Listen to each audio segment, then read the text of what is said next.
Joseph Vijay Chandrashekhar ತಮಿಳಿನ ಹೆಸರಾಂತ ಖ್ಯಾತ ಚಿತ್ರನಟ. ನಾನು ಒಂದೆರಡು ಸಿನಿಮಾಗಳನ್ನು ತೆರೆ ಮೇಲೆ ನೋಡಿದ್ದೀನಿ. ತುಂಬ ಚೆನ್ನಾಗಿಯೇ ಅಭಿನಯಿಸ್ತಾರೆ. ಆದರೆ ನಾನೇ ಆವತ್ತು ಇವರು ಚರ್ಚಿನ ಒಳಗಡೆ ತುಂಬ ಚೆನ್ನಾಗಿ ಅಭಿನಯಿಸೋದನ್ನು ನೋಡೇ ಇರಲಿಲ್ಲ. ಆ ವಿಷಯನ ಪಕ್ಕಕ್ಕೆ ಬಿಟ್ಬಿಡಿ. ನಮ್ಮ ನರೇಂದ್ರ ಮೋದಿಯವರು ತಮಿಳುನಾಡಿಗೆ ಭೇಟಿ ನೀಡಿ ತಮಿಳುನಾಡಿನಲ್ಲಿರುವಂತಹ ಪುರಾತನವಾದ ಚೋಳರ ಕಾಲದ ದೇವಾಲಯಕ್ಕೆ ಹೋಗಿ ಅಲ್ಲಿ ಪೂಜೆಯನ್ನು ಸಲ್ಲಿಸ್ತಾರೆ. ಅದನ್ನು ನೋಡಿದಂತಹ ಇದೇ ಜೋಸೆಫ್ ವಿಜಯ್ ಚಂದ್ರಶೇಖರ್ ನರೇಂದ್ರ ಮೋದಿಯವರ ವಿರುದ್ಧವಾಗಿ ಟೀಕೆಗಳನ್ನು ಮಾಡ್ತಾನೆ, ಅಪಹಾಸ್ಯದ ಮಾತುಗಳನ್ನು ಆಡ್ತಾನೆ. ನಮ್ಮ ಅಣ್ಣಾಮಲೈಯವರು ತಮಿಳುನಾಡಿನಲ್ಲಿ ಮಹಿಳೆಯರ ಹಾಗೆ ಹೆಣ್ಣು ಮಕ್ಕಳ ಮೇಲೆ ಆದಂತಹ ಅನ್ಯಾಯಕ್ಕೆ ತುಂಬ ಮನನೊಂದು ತಮ್ಮ ದೇಹಕ್ಕೆ ತಾವೇ ಶಿಕ್ಷೆಯನ್ನು ಕೊಟ್ಕೊಳ್ತಾರೆ. ಅಂದರೆ ಚಡಿಯೇಡುಗಳನ್ನು ತೆಗೆದುಕೊಳ್ತಾರೆ. ಇದನ್ನು ನೋಡಿದಂತಹ ಇದೇ ಜೋಸೆಫ್ ವಿಜಯ್ ಚಂದ್ರಶೇಖರ್ ಅಣ್ಣಾಮಲೈಯವರ ವಿರುದ್ಧವಾಗಿ ಟೀಕೆಗಳನ್ನು ಮಾಡುತ್ತಾ ಅಪಹಾಸ್ಯಗಳನ್ನು ಮಾಡುತ್ತಾ ಜೋರಾಗಿ ನಗ್ತಾನೆ. ಕರ್ಮ ಯಾವತ್ತೂ ನಮ್ಮ ಭಿನ್ನ ಹಿಂದೆನೇ ಇರುತ್ತೆ. ನಾವು ಒಳ್ಳೆಯದನ್ನು ಮಾಡಿದ್ರೆ ಅದು ಒಳ್ಳೆಯದೇ ಕೊಡುತ್ತೆ, ಕೆಟ್ಟದನ್ನು ಮಾಡಿದ್ರೆ ಕೆಟ್ಟದನ್ನು ಕೊಡುತ್ತೆ. ನಾವು ಮತ್ತೊಬ್ಬರನ್ನು ನೋಡಿ ಅಪಹಾಸ್ಯಗಳನ್ನು ಮಾಡಿದ್ರೆ ಮತ್ತೊಬ್ಬರು ನಮ್ಮನ್ನು ನೋಡಿ ಅಪಹಾಸ್ಯವನ್ನು ಮಾಡ್ತಾರೆ, ನಗ್ತಾರೆ.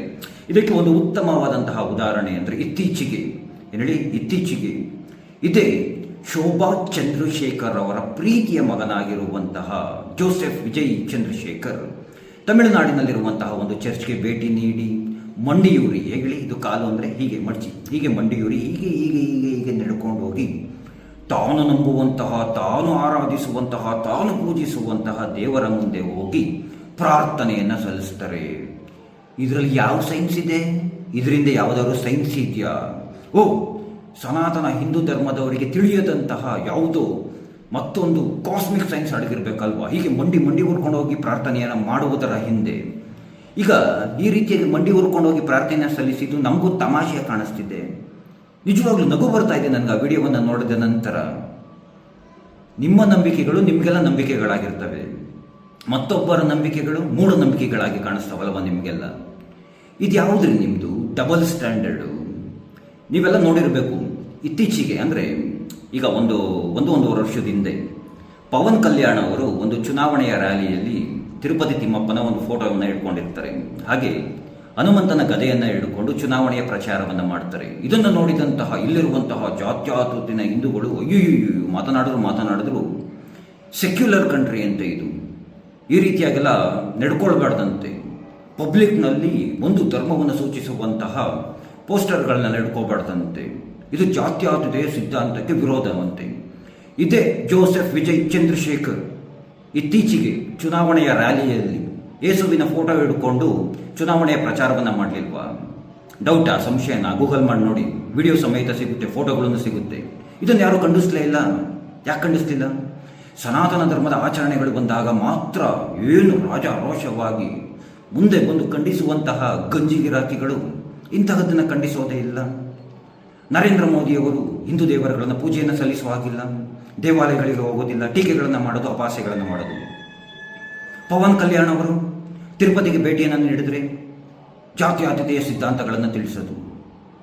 ಅಣ್ಣಾಮಲೈಯವರು ನಮ್ಮ ಸನಾತನ ಧರ್ಮದ ಬಗ್ಗೆ ಹೆಮ್ಮೆಯಾಗಿ ಭಾಷಣಗಳನ್ನು ಮಾಡಿದ್ರೆ ಅವರನ್ನು ನೋಡಿ ನಗೋದು, ಟೀಕೆಗಳನ್ನು ಮಾಡೋದು, ಅವರ ವಿರುದ್ಧವಾಗಿ ತಿರುಗಿ ಬಿಡೋದು. ಏನರೋ ನಿಮ್ಗಳ್ದೆಲ್ಲ ಯಾಕೆ ಈ ರೀತಿಯಾಗಿ ಅಂತ ಡಬಲ್ ಸ್ಟ್ಯಾಂಡರ್ಡ್ಗಳು ಯಾಕೆ ಈ ರೀತಿಯಾಗಿ ಮಾಡ್ತೀರಾ ಅಂತ. ನಿಮ್ಮ ನಂಬಿಕೆಗಳು ನಿಮ್ಮ ನಂಬಿಕೆಗಳಾದರೆ ನಮ್ಮ ನಂಬಿಕೆಗಳು ಸಹ ನಮಗೆ ನಂಬಿಕೆಗಳು. ಇಂಥವರೆಲ್ಲ ಯಾವ ರೀತಿಯಾಗಿ ಅಂದರೆ ಇವರು ಮಾಡುವಂತಹ ಸಿನಿಮಾಗಳಲ್ಲಿ ಸನಾತನ ಧರ್ಮವನ್ನು ಅಪಹಾಸ್ಯ ಮಾಡೋದು, ಅವುಗಳನ್ನು ಮೂಢನಂಬಿಕೆಗಳು ಅಂತ ತೋರಿಸೋದು, ಈ ರೀತಿಯಾಗಿ ತಮಾಷೆ ಮಾಡಿ ಟೀಕೆಗಳನ್ನು ಮಾಡಿ ಸನಾತನ ಧರ್ಮವನ್ನು ಕೈ ತುಂಬ ಹಣವನ್ನು ಮಾಡ್ಕೊಳ್ತಾರೆ. ಇಂಥವರ ಮುಖಗಳನ್ನು ನೋಡಿಕೊಂಡು ಶಿಳ್ಳೆ ಹೊಡ್ಕೊಂಡು ಕ್ಯಾಕ ಹಾಕ್ಕೊಂಡು ಎಂಜಾಯ್ ಮಾಡ್ಕೊಂಡು ಬರೋದು ಯಾರು? ಸನಾತನ ಧರ್ಮದ ವಿರುದ್ಧವಾಗಿ ಟೀಕೆಗಳನ್ನು ಮಾಡ್ತಿದ್ರು ಇದೇ ಮೂರ್ಖ ಜಾತ್ಯಾತೀತ ಹಿಂದೂಗಳು. ಇದೇ ರೀತಿಯಾಗಿಯೇ ಇನ್ನು ತುಂಬ ಜನ ಇದ್ದಾರೆ. ಅವನಿದನ್ನಲ್ಲ, ಯಾರದು ಪ್ರಕಾಶ್ ರೈ ತನ್ನ ತಾಯಿಯ ನಂಬಿಕೆಯಂತೆ, ತನ್ನ ತಾಯಿಯ ನಂಬಿಕೆಯನ್ನು ಈಡೇರಿಸಬೇಕಾಗಿರುವುದು ನನ್ನ ಮಗನಾಗಿ ನನ್ನ ಮೊದಲ ಆದ್ಯತೆಯಂತೆ, ಕರ್ತವ್ಯಂತೆ. ನಿನ್ನ ತಾಯಿಯ ನಂಬಿಕೆಯನ್ನು ನನ್ನ ಮೂಢನಂಬಿಕೆಯಾಗಿ ಕಾಣಿಸುತ್ತೆ ಕಣಯ್ಯ. ಯಾಕೆ ಮೊನ್ನೆ ಮಾಡಿದೆ? ಅದು ಮೂಢನಂಬಿಕೆ ಅಲ್ವಾ? ಸುಡಬೇಕಾಗಿತ್ತು. ಅವಾಗ ನನಗೆ ನಂಬಿಕೆಯಾಗಿ ಕಾಣೋದು. ನೀವು ನಿಮ್ಮ ಸಂಪ್ರದಾಯಗಳ ಆಚರಣೆಗಳನ್ನು ಟೀಕೆ ಮಾಡಿಬಿಟ್ರೆ ಮೊದಲು ನೀವು ತಲೆಯಲ್ಲಿ ಪ್ರಜ್ಞೆಯನ್ನು ಇಟ್ಕೊಂಡು ಮಾತನಾಡೋದನ್ನು ಕಲಿಯಿರಿ. ಟೀಕೆಗಳನ್ನು ಮಾಡಿಬಿಡೋದು, ಆಮೇಲೆ ನಂತರ ಅಪಾರ್ಥವಾಗಿ ತಿಳ್ಕೊಂಡ್ಬಿಟ್ಟಿದ್ದಾರೆ ಅಂತ ಹೇಳೋದು. ಇದಕ್ಕೆಲ್ಲ ಮೂಲ ಕಾರಣ ನೀವುಗಳಿದ್ದೀರಲ್ಲ, ಜಾತ್ಯಾತೀತ ಹಿಂದೂಗಳು, ನೀವುಗಳೇ ಪ್ರಮುಖ ಕಾರಣ. ಸನಾತನ ಹಿಂದೂ ಧರ್ಮದ ವಿರುದ್ಧವಾಗಿ ಮಾತುಗಳನ್ನು ಆಡಿದಾಗ ಖಂಡಿಸದಲೇ ಇರೋದು, ಸನಾತನ ಹಿಂದೂ ಧರ್ಮದ ವಿರುದ್ಧವಾಗಿ ಸಿನಿಮಾಗಳು ಬಂದಾಗ ಅದನ್ನು ನೋಡಿ ಖುಷಿ ಹೊಡೆಯೋದು, ಸಿಳ್ಳೆ ಹೊಡೆಯೋದು, ಇಂಥವರ ಪರವಾಗಿ ನಿಲ್ಲೋದು, ಅದ್ಯಾವತ್ತು ಬುದ್ಧಿ ಕಲಿತಿರೋ, ಅದ್ಯಾವತ್ತು ಬದಲಾಗ್ತಿರೋ, ಅಥವಾ ಅವರೇನೆ ನಿಮ್ಮನ್ನೇ ಬದಲಾಯಿಸ್ಬಿಡ್ತಾರೋ, ಮತಾಂತರನೇ ಮಾಡಿಬಿಡ್ತಾರೋ, ಯಾರಿಗೆ ಗೊತ್ತು? ಅದೇವರೇ ಬಲ್ಲ. ನಿಮಗೇನು ಒಂದಷ್ಟು ಕಾಸು, ಒಂದಷ್ಟು ಬಿಟ್ಕೊಳ್ಳೋದಕ್ಕೆ ಹೆಣ್ಣೆ ಇಲ್ಲ, ಏನೋ ಒಂದಷ್ಟು ಕೊಟ್ಬಿಟ್ರೆ ತೋರಿಸ್ಬಿಟ್ರೆ ಹೊರಟೋಗ್ತಿರ. ನೋಡಿ ಕಲ್ತ್ಕೊಳ್ಳಿ ಪ್ರಪಂಚದಾದ್ಯಂತ ಏನಾಗ್ತಾ ಇದೆ, ಎಷ್ಟು ಬದಲಾವಣೆಗಳಾಗ್ತಿದೆ ಅಂತ.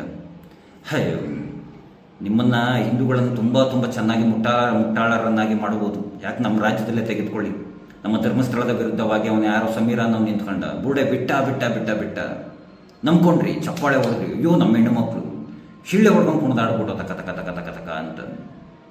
ಈಗ ಅವನು ಯಾರೋ ಚಿಂತನ ಅಂತೆ, ಅಪ್ಪನ ಹೆಸರೇ ಬದಲಾಯಿಸ್ಬಿಟ್ಟಿದ್ದಾನೆ. ಈಗ ಅವನು ಹೇಳ್ತಿರುವಂತಹ ಗೋಡೆಗಳನ್ನು ತುಂಬ ತುಂಬ ಚೆನ್ನಾಗಿ ನಂಬ್ಕೊತಾ ಇದ್ದೀರ. ನಂಬ್ಕೊಳ್ಳಿ, ನಿಮ್ಗೆ ಸುಳ್ಳು ಹೇಳಂಥವ್ರೇ ಬೇಕು. ನಿಮ್ಗಳಿಗೆಲ್ಲ ಏನು ಗೊತ್ತಾ, ಸತ್ಯವನ್ನು ಮಾತನಾಡಬಾರ್ದು. ಈಗಲಾದರೂ ಬದಲಾಗಿ ಅಂತ ಹೇಳ್ತಾ, ನಿಮ್ಮಂತಹ ಜಾತ್ಯಾತೀತ ಹಿಂದೂಗಳಿಗೆ ಆ ಕೃಷ್ಣ ಒಳ್ಳೆಯ ಬುದ್ಧಿಯನ್ನು ಕೊಡ್ಲಪ್ಪ ಅಂತ ಕೇಳ್ಕೊಳ್ತಾ, ಎಲ್ರಿಗೂ ಒಳ್ಳೆಯದಾಗಲಿ, ಎಲ್ರಿಗೂ ಧನ್ಯವಾದಗಳು. ಜೈ ಶ್ರೀ ಕೃಷ್ಣ.